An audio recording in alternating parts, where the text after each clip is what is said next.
काहे खाती हाला घरे होता भौजाई।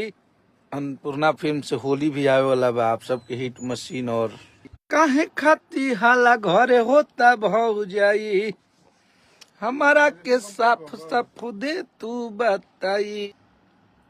जुड़िए आप सब लोग, सबके प्रणाम, नमस्ते, हर हर महादेव। कैसन बानी जा आप सब, हमारे सारे भोजपुरी श्रोता, जे भी हमनी के प्यार करेला, जे भी हमनी के चाहेला मानेला।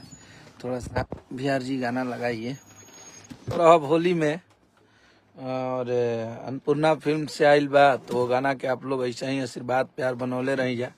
अभी आप सबके बीच में बहुत बढ़िया गाना हमनी के अन्नपूर्णा फिल्म से होली भी आवे वाला बा, आप सबके हिट मशीन और काजल राघवानी जी के।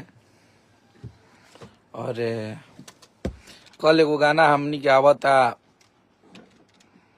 जवानी लेके पाव वही लैले बड़ू गाँव, जिसमें नीलम गिरी जी हैं। और हमारे एगो गाना, जौन गाना के आप लोग बहुत प्यार देता नहीं जा, कि मार मर दे के गोली खेलब देवरे से होली। तो वो गाना के कल वीडियो हमनी के रिलीज करत नहीं जा, जौन के आप लोग बड़ी आशीर्वाद प्यारे गाना के देते नहीं जा। ऑडियो गाना के आप लोग 15 लाख 17 लाख व्यूज कर देले बनी जा। और गाना धीरे